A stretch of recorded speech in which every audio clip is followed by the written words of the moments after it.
If a man in 1914 had the misfortune to be wrecked on a desert island, returning to civilization a week ago, the change would induce him to believe that his long solitude had unhinged his mind. He would see Germany, instead of being a confident, arrogant empire, a timid and apologetic republic. He would find Russia, now ruled by the exiles of yesterday. He would see the Austrian Empire, a poor province lifted out of beggary by the charity of her foes. But what would surprise him more than all these bewildering transformations would be one thing in which there was no change.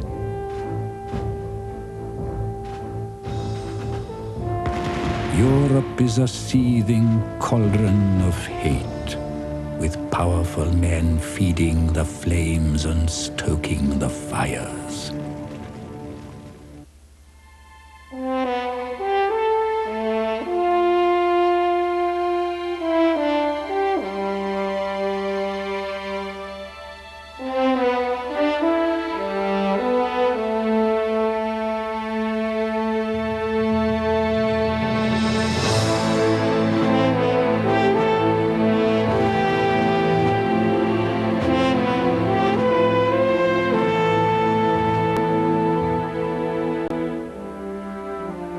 This program was made possible by a grant from the National Endowment for the Humanities and by the Arthur Vining Davis Foundations. Funding for this program was also provided by the Corporation for Public Broadcasting and by annual financial support from viewers like you.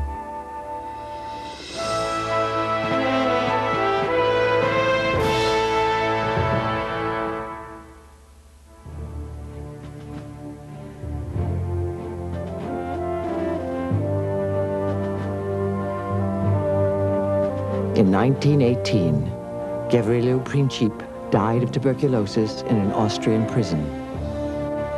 He had set the First World War in motion by killing Austria's Archduke. 1918 was also the year Germany's Red Baron, Manfred von Richthofen, was shot out of the sky. It was a year that marked the outbreak of Spanish influenza, the deadliest outbreak of disease since the Middle Ages. The epidemic would go on to claim 20 million lives, more than twice the number killed on the battlefield.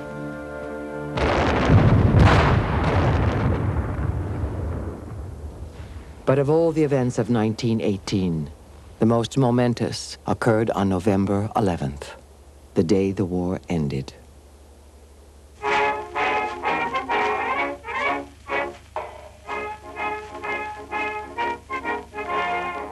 When news of the war's end reached the trenches, the lucky ones who had survived came out to celebrate.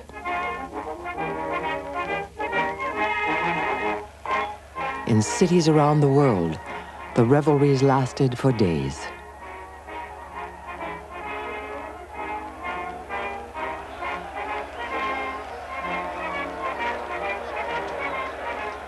But they were celebrations tinged with unease. For a new but uncertain future was at hand.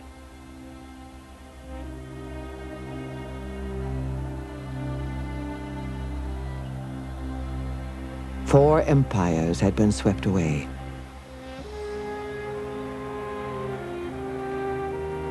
The struggle for a new world was just beginning.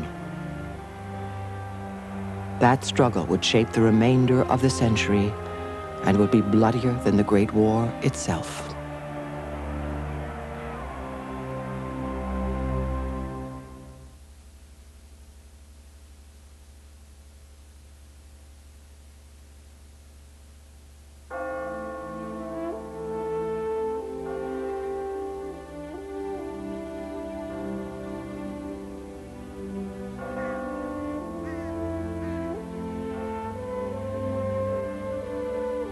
All the past is a dream. One keeps only tears and grateful memories. One by one, all earthly things slip away. Houses and possessions ruined. Friends vanished. One lives from day to day. Alexandra Romanov had been Empress of Russia for nearly a quarter century. The embodiment of the privileges and power of the old order. She was at a loss to understand the revolution that had deposed her family in 1917. Oh, people, petty dish rags. Without character, without love for the motherland, for God. That is why he punishes the country.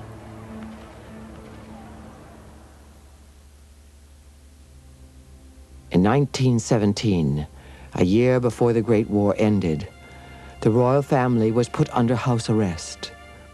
Tsar Nicholas seemed all but relieved to relinquish his throne. But the fall from power was humiliating for Alexandra. Her former palace became her prison.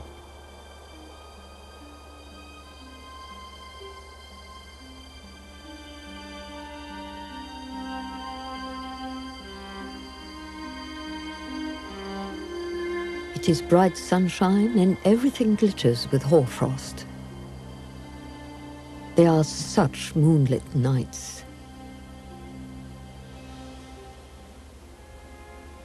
But my poor unfortunate ones can only pace up and down in the yard.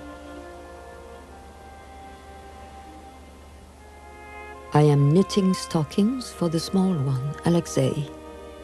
He asks for a pair of socks as his are in holes. I make everything now.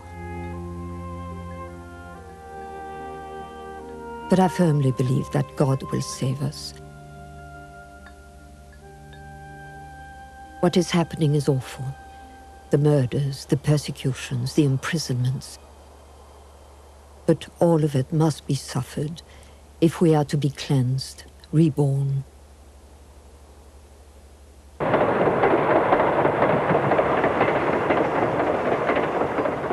The Romanovs were moved to Siberia. They were housed inside a fenced compound and told they would have to live on soldiers' rations. Their outings consisted of sitting on the roof to warm themselves in the sun. Long walks were forbidden. For exercise, the Tsar cut wood and shoveled snow. He also took the opportunity to read War and Peace. The Empress, suffering from back pain, was confined to a wheelchair. I feel old, oh, so old. But I am still the mother of this country. And I love it, in spite of all its sins and horrors. No one can tear a child from its mother's heart, and neither can you tear away one's country. Although Russia's black ingratitude to the Emperor breaks my heart.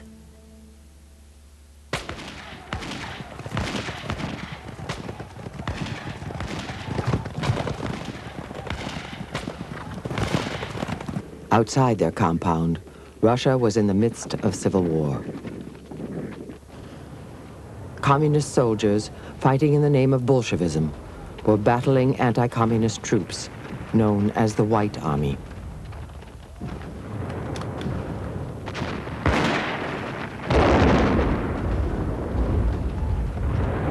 Both sides had been forged in the crucible of the Great War, and its brutality was now brought home.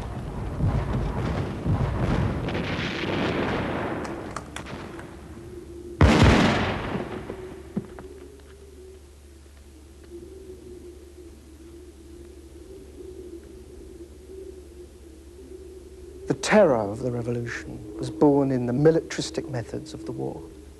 The soldiers who came back from the war, many of them brutalized by the war experience, carried out, continued, perpetuated military methods of behavior in the villages.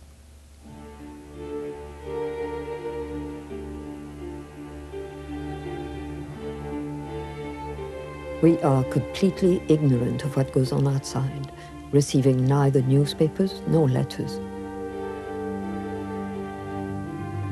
It is prohibited even to put one's head out of the window at the risk of getting a bullet in the face.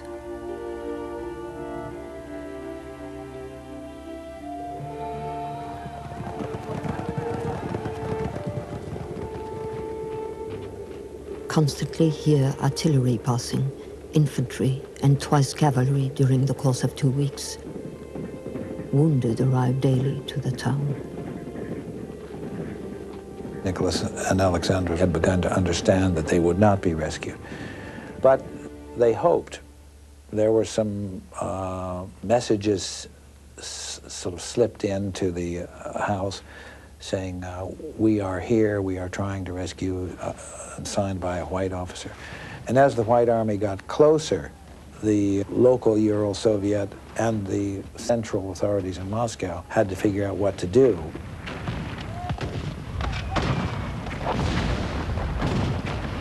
Determined that the Tsar and his family would not be rescued, the Bolsheviks decided to rid themselves of their royal problem. A telegram was received containing the order about exterminating the Romanovs.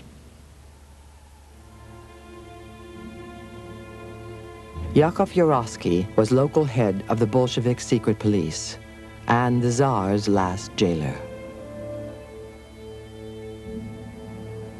This specimen, Nicholas confided to his diary, we like least of all. Everyone was sleeping. I personally went for them and led them down the staircase to the lower room. Nicholas was carrying Alexei in his arms. The detachment was at the ready in the next room. I ordered 2 chairs to be brought in. Nicholas seated Alexei on one, Alexandra sat on the other. I told the Romanovs, in view of the fact that your relatives continue the attack on Soviet Russia, the executive committee has decreed that you be shot. Nicholas turned and faced his family, then turned around to face me and asked, "What? What?" Nicholas was killed outright. Alexander also died immediately. But Alexei and his sisters were still alive. They had to be shot down.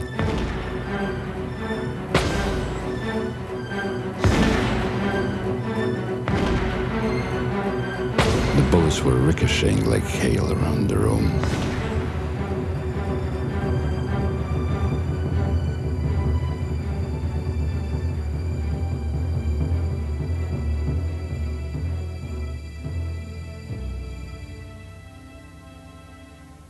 The execution and removal of the bodies took 20 minutes.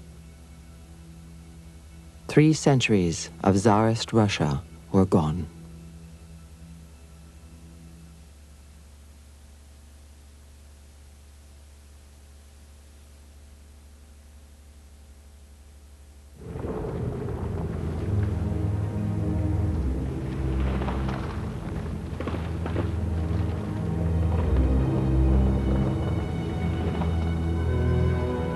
During the Great War, the Allies had supplied Russia through the northern port of Archangel.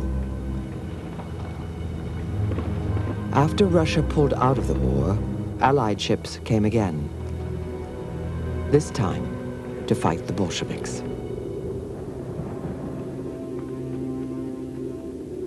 An American sergeant, Silver Parrish, was among the 8,500 Allied soldiers sent to this northern outpost.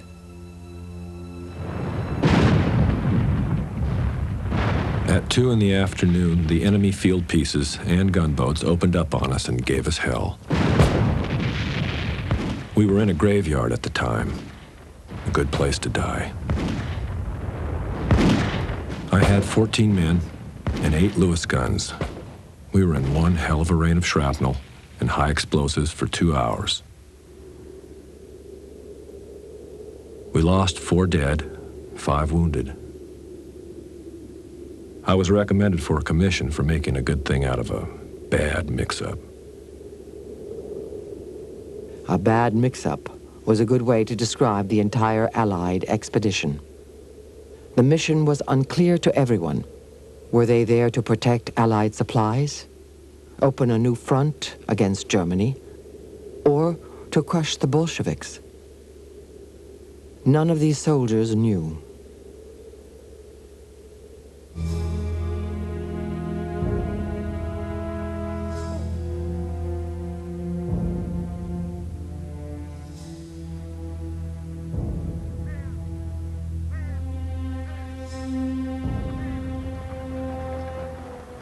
We were ordered to burn a small village where the enemy could do effective sniping.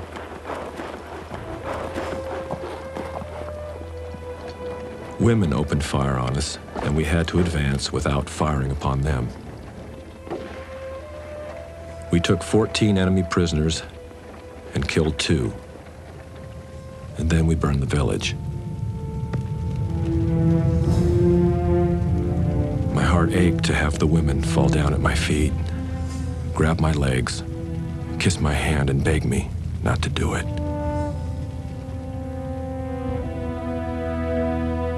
But orders are orders.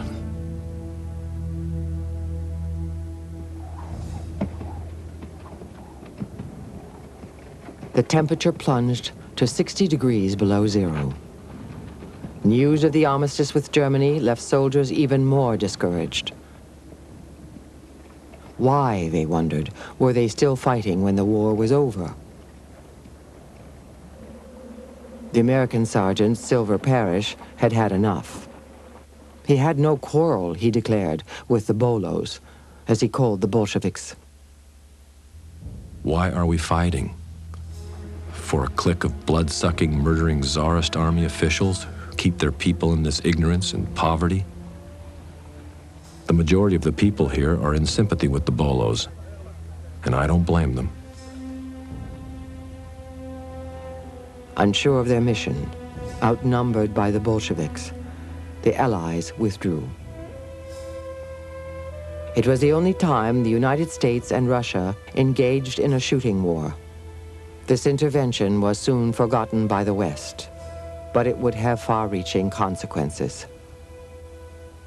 This is the brush fire war of 1918 to 21, the Civil War between communist forces and anti-communist forces that cooled down and gave birth to the Cold War. The Cold War is actually born right then and there.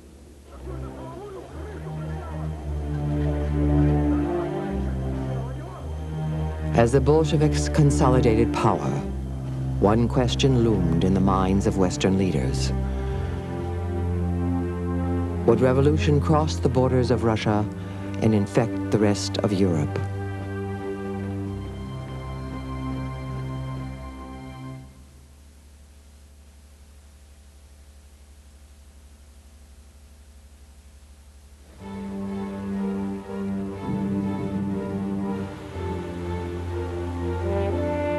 As in Russia, the Great War had destroyed Germany's old order.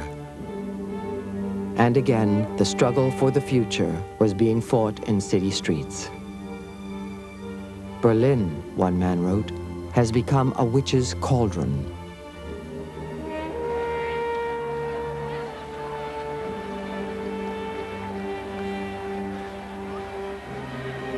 The deposed Kaiser was gone.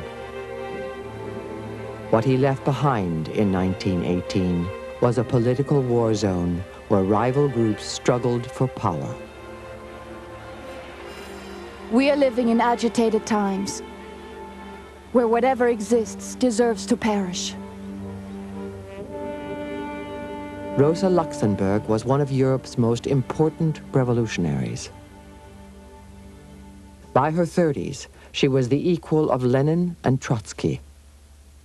A German saying, which she often quoted, captured her total commitment to her cause. I do not know whether it is a duty to sacrifice happiness and life to truth, but I know this much.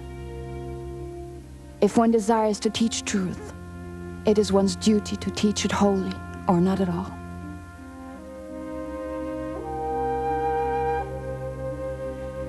The whole truth in Luxemburg's eyes compelled her to speak out against the war. For that, Luxemburg was thrown in jail, a political prisoner of the Kaiser.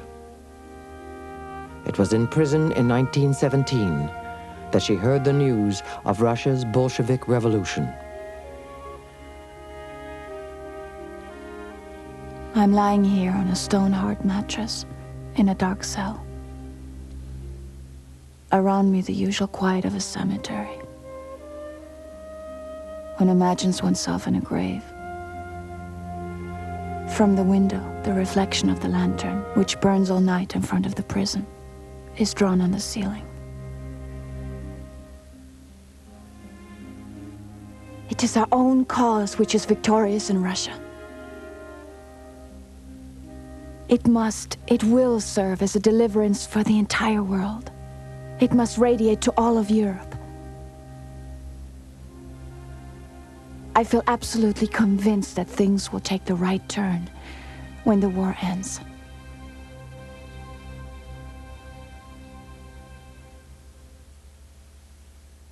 At war's end, Rosa Luxemburg and her fellow revolutionary Karl Liebknecht were released from prison.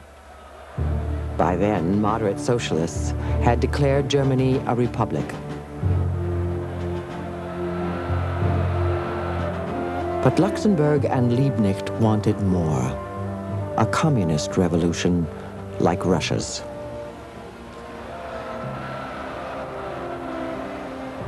Liebknecht urged an immediate uprising. Luxemburg thought the timing wrong, but agreed to help lead the revolt. The lessons of the last 3 days calls loudly to the leaders of the workers. Do not talk. Do not discuss endlessly. Do not negotiate. Act.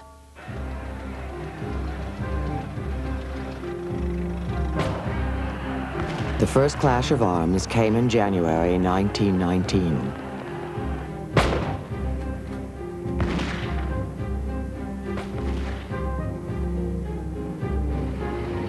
Germany's new government unleashed the Freikorps, soldiers back from the front, who turned their fighting skills on the country's radicals.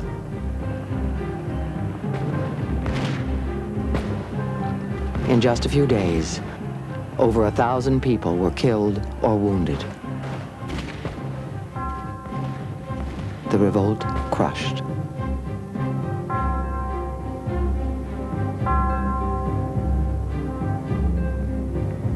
Soon the Freikorps were combing the city. Rosa Luxemburg had a price of 100,000 marks on her head. She was captured and brought to the Freikorps headquarters at the Eden Hotel. After being interrogated, Luxemburg was clubbed with a rifle butt, then shoved into a car. She was shot and her body dumped into a canal. The killers celebrated in a Berlin pub. "The old slut is swimming now," one of the soldiers jeered. 4 months later, Luxemburg's body was recovered and buried. I think the numerous assassinations, there are many others, aside from Rosa Luxemburg and Nicholas II. They're among thousands of killings that took place at the end of the First World War, of people who were as much victims of the First World War as anybody in uniform. who had died in the trenches. They're part of the same catastrophe. Peace, it seemed, was no different than war. The brutality of the trenches had been brought home to the streets of Germany, turning cities into battlegrounds between left and right. Soldiers, workers, even artists were drawn into the conflict. We had to go into hiding, did not sleep at home where we were known, and waited for better days. George Gross was a Berlin artist who survived the uprising. In that year, 1919, we walked the unlighted streets hugging the house fronts and ducking under high archways.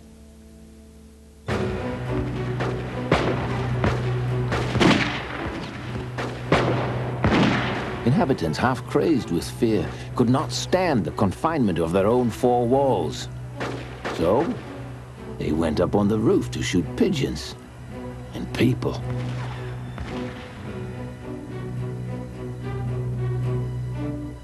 The whole city was dark, cold, and full of rumors. The streets became ravines of manslaughter and cocaine traffic. All moral codes were abandoned. A wave of vice, pornography, and prostitution enveloped the whole country. Although the Freikorps had crushed the communist rebellion, Gross still dreamed of overthrowing the established order.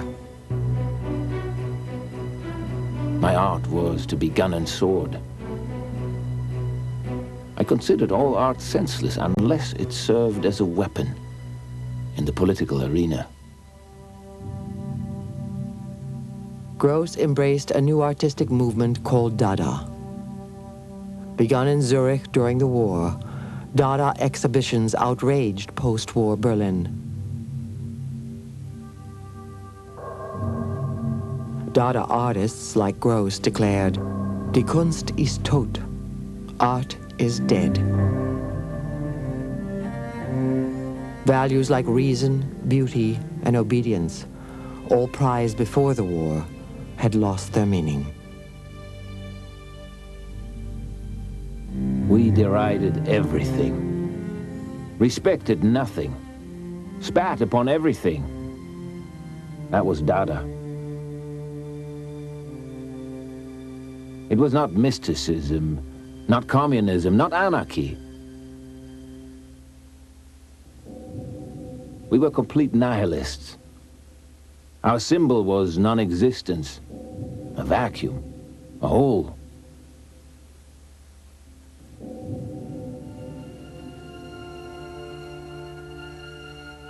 The Dada movement reflected a post-war Europe in turmoil.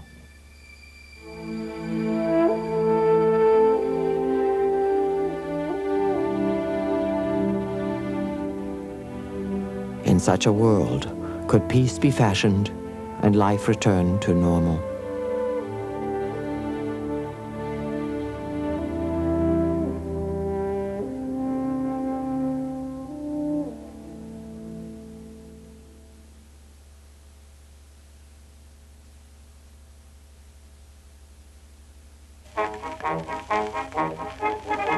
I can't see what on earth any man with initiative and a mind of his own wants to be in the Army in peace times for.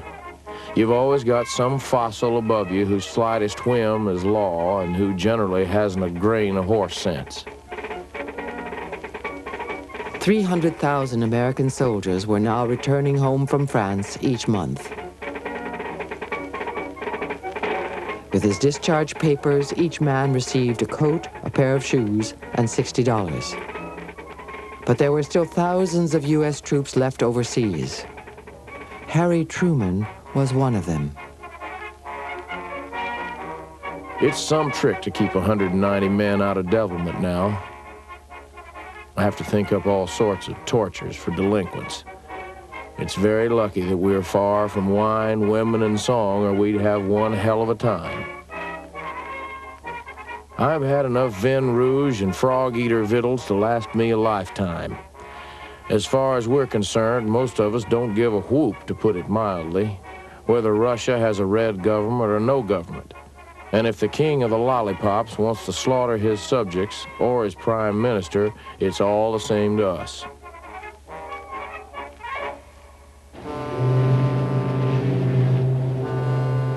Truman, like many Americans, cared little about post-war Europe, but his president did. In December 1918, Woodrow Wilson set sail for the Paris Peace Conference.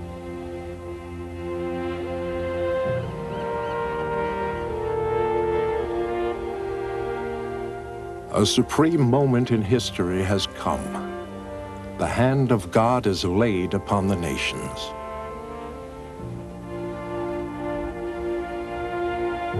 It was the first time a sitting president had journeyed to Europe. His advisors had urged him not to go.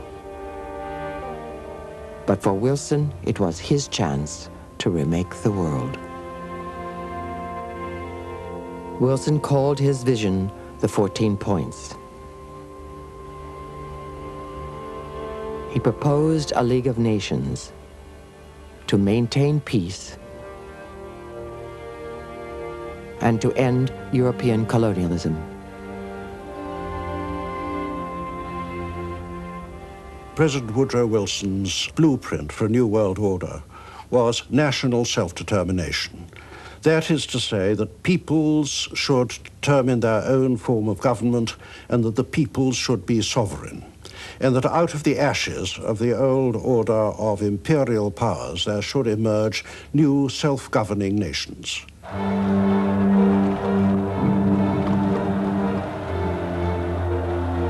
The capital cities of Europe turned out to welcome Wilson. In France, Italy, and Britain, thousands greeted the president when he arrived in December. Harold Nicholson, a young British diplomat, also on his way to Paris, shared Wilson's ambitions. We were journeying to Paris, not merely to liquidate the war, but to found a new order in Europe. We were preparing not peace only, but eternal peace. There was about us the halo of some divine mission, for we were bent on doing great, permanent, and noble things.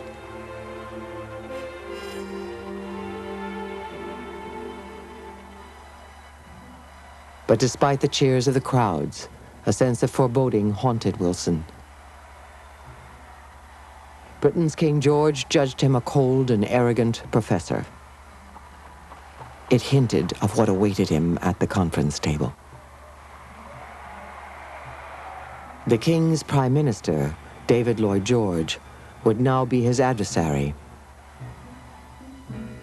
Lloyd George's aim was to protect Britain's empire, even expand it. As for Europe's problems, they required more than naive speeches. Whilst we were dealing every day with ghastly realities on land and sea, he was soaring in clouds of serene rhetoric.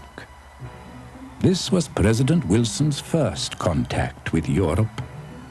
For ages the favorite hunting ground of beasts of prey and poisonous reptiles creeping and springing on their victims. George Clemenceau was France's premier. He was determined that Germany would never again invade France. God has his 10 commandments, Clemenceau declared. Wilson his 14 points. We shall see. Wilson may have thought that the war had been fought for national self-determination and democracy. The French thought that it had been fought for the security of France. The Italians thought it had been fought for the expansion of Italy. The British thought it had been fought for the preservation of the British Empire. And no way was Wilson interested in any of those things. Lloyd George, the pragmatic imperialist, Clemenceau, the vengeful tiger, and Wilson, the moralizing idealist. Around them gathered the smaller nations, each wanting self-determination for their people, each inspired by Wilson's ideals. Delegations from all over the world came to me to solicit the friendship of America. They frankly told us that they were not sure they could trust anybody else. Some of them came from countries which I have, to my shame, to admit that I never heard of before. And I had to ask as privately as possible what language they spoke. Among those present, but lacking official status, was Ho Chi Minh. The future leader of Vietnam wanted France out of Indochina.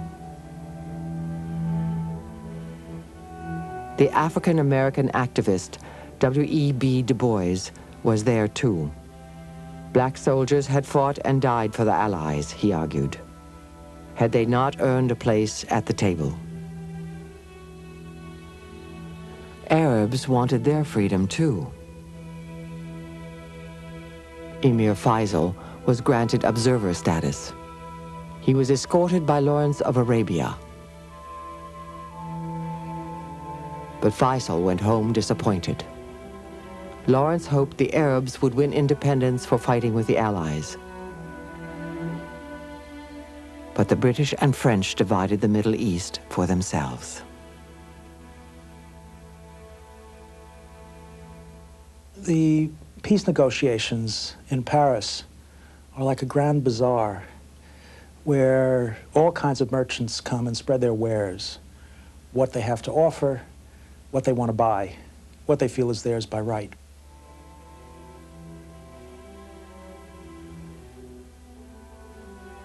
But as diplomats gathered at the peace conference, the main issue was what to do with Germany.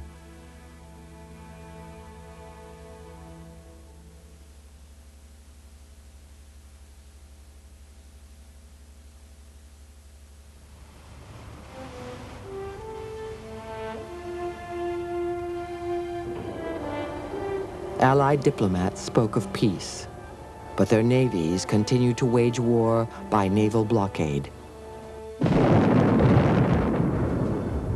The Allies had been trying to starve Germany and Austria into submission since 1914. After the armistice, hunger remained a weapon. The Allies, in a quite cynical move, maintained the blockade, even though the shooting war has now ended, as a way of disciplining the Germans to accept the peace terms that they know, the Western Allies know they're going to impose upon them.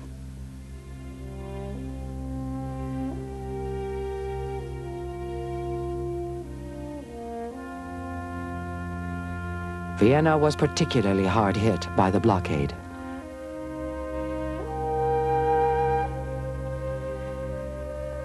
Infant mortality soared. 1 out of 4 babies were dying.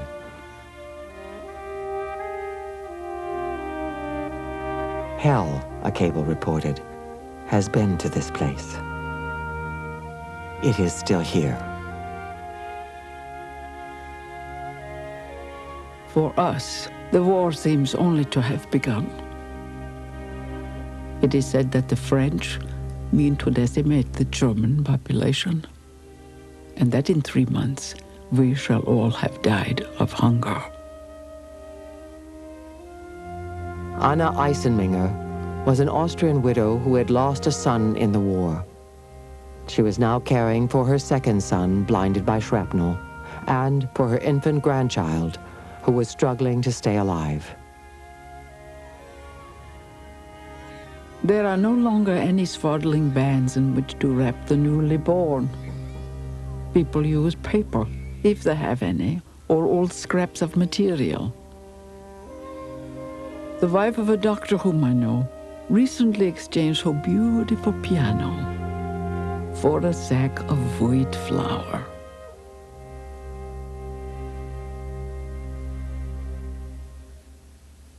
A member of Wilson's Versailles delegation, Herbert Hoover, was disgusted by the continuing blockade. "We do not kick a man in the stomach," he declared, "after we've licked him." Hoover knew about hunger. He had spent the war years organizing food deliveries to Belgian children. Now, during the Paris peace talks, he began efforts to bring relief to millions in the defeated nations. For this future U.S. president, it was a question not only of morality, but of self-interest. Hunger bred Bolshevism, Hoover believed. There was a mass of waifs, orphans, undernourished, diseased and stunted children. There were literally millions of them. They were not only pitiable little persons, but they were a menace to their nations. Unless remedied, their distorted minds were a menace to all of mankind.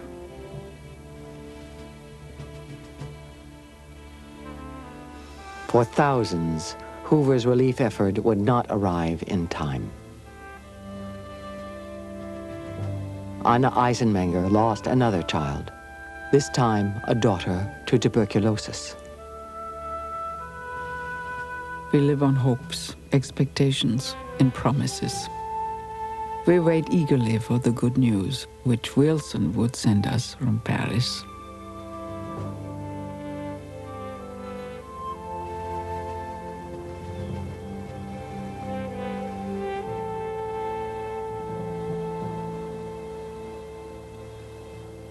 But in Paris, Woodrow Wilson was losing his diplomatic fight. The longer the negotiations went on, the lower his popularity fell. The excitement that people felt about Wilson quickly turned into distaste, a sense of betrayal and disillusionment with Wilson and to some extent with the United States when they discovered that Wilson was unable to come through on his promises. This was in part because he had made too many promises and he had to negotiate a peace settlement with leaders of other countries who had very different aims. The president could not understand their desire to punish Germany, Clemenceau and Lloyd George insisted, without seeing the devastation firsthand. Once under great pressure, he visited Reims.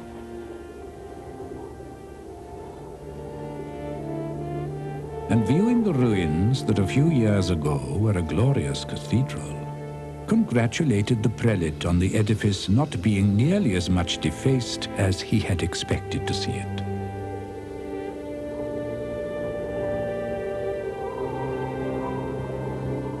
He shunned the sight or study of unpleasant truths that diverted him from his foregone conclusions. That is how Wilson appeared to those who met him for the first time, and they eyed him with a measure of suspicion, not unmixed with apprehension. The proceedings were now being held behind closed doors. Wilson, worn down by his allies, compromised one point after another. The British diplomat, Harold Nicholson, was often called in to advise the inner sanctum. Nicholson had come to Paris with high expectations for Wilson's ideals. But his admiration turned to anger as he watched the American president join the old world game of dictating boundaries to the defeated nations. The door opens. A heavily tapestried room with the windows open upon the garden, and the sound of water sprinkling from a fountain. Clemenceau, Lloyd George, and President Wilson have pulled up armchairs and crouch low over the map. It is appalling that these ignorant and irresponsible men should be cutting Asia Minor to bits as if they were dividing a cake. During the afternoon, there is the final revision of the frontiers of Austria. Hungary is partitioned, indolently, irresponsibly partitioned. then the Yugoslav frontier, then tea and macaroons.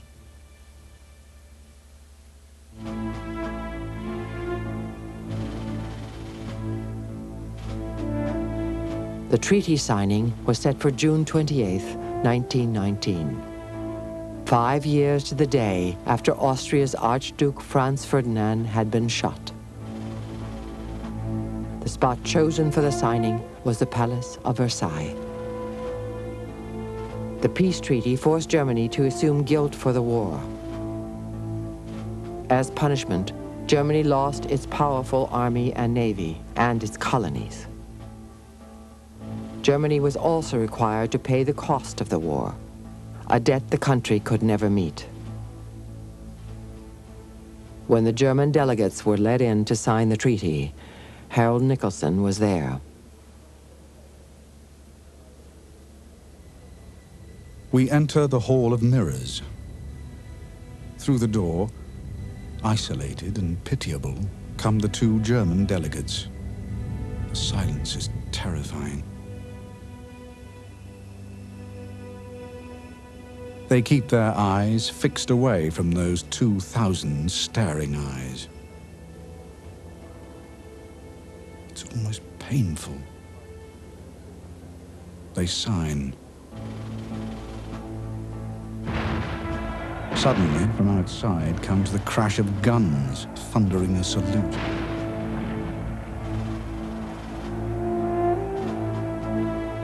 A treaty had been signed, but too many had suffered. Too many had died, and there had been too little time to make a real peace. From the Balkans to the Middle East, the treaty had simply rearranged the unresolved issues of the war and ensured that Germany would be humiliated and resentful. Hate and revenge, Herbert Hoover later wrote, ran through the treaty. The problem with revenge is that it never ends. One act of revenge creates another. It's endless. The way in which Versailles was conducted was disastrous, in that it didn't provide anything that could be called worth the sacrifice of even a fraction of those who had died in the First World War.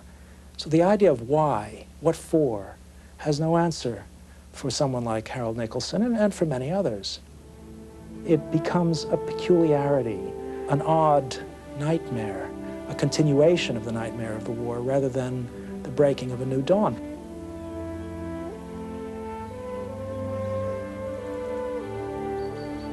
I look out over the garden towards a tranquil sweep of open country. The clouds, white on blue, race across the sky.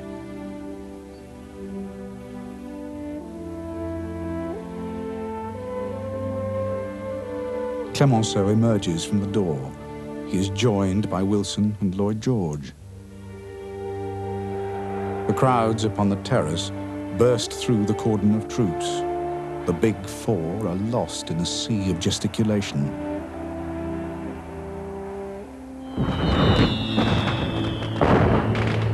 Celebrations afterwards. We're given free champagne at the expense of the taxpayer. It's very bad champagne. Go out onto the boulevards, then to bed, sick of life.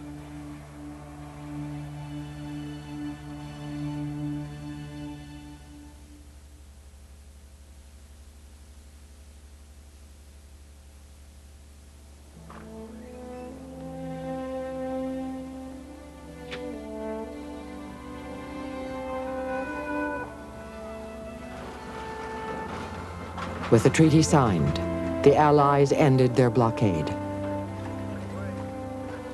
But hunger did not end in Europe. After years of war, civil war, and foreign intervention, drought descended upon Russia. By 1921, the country was hit by one of the worst famines in history. An American relief worker, Frank Golder, was among the first Westerners to see the scale of the disaster. August 31st, 1921. The destructive effects of the war and the revolution are all about. The railroad yards are prowling places for starving men and hungry dogs. And the station is full of sickly, ragged, and famished refugees with the look of despair and death on their faces.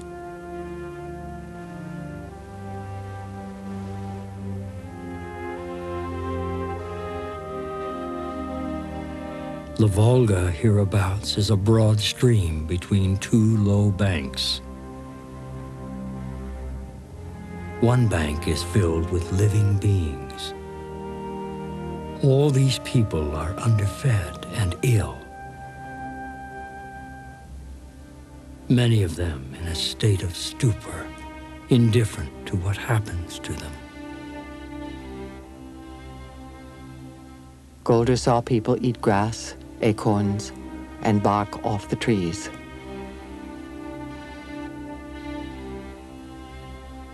When winter came, some famine victims cannibalized the dead.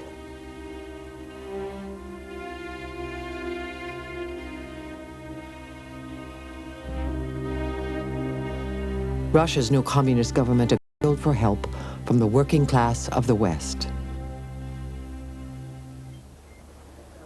Instead, Russia got it from Herbert Hoover, who was in charge of American food relief.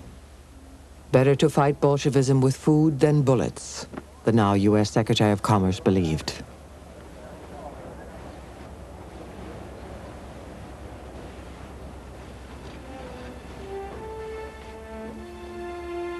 The relief effort began with one kitchen in Petrograd.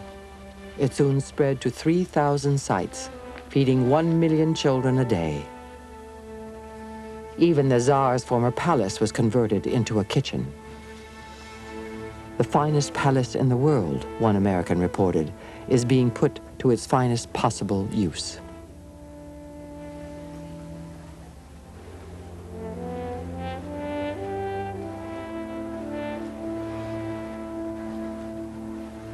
Out of the misery of the world's first global war came the first international relief effort. It did little to change world politics, but in fighting hunger, Herbert Hoover experienced the greatest achievement he would ever know. From Germany to Russia, the children sent thanks. We, among the thousands of children in Europe soaked with blood, children who were miserable orphans during a war in which all of Europe became a killing field, when everyone waited for death. Only through your help were we saved from death. But the children of the Great War were not saved from death. They were merely granted a reprieve. For the flawed peace of Versailles would not hold. And the youngest victims of the war, raised amid hatred and hunger, would be destined to repeat it.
This program was made possible by a grant from the National Endowment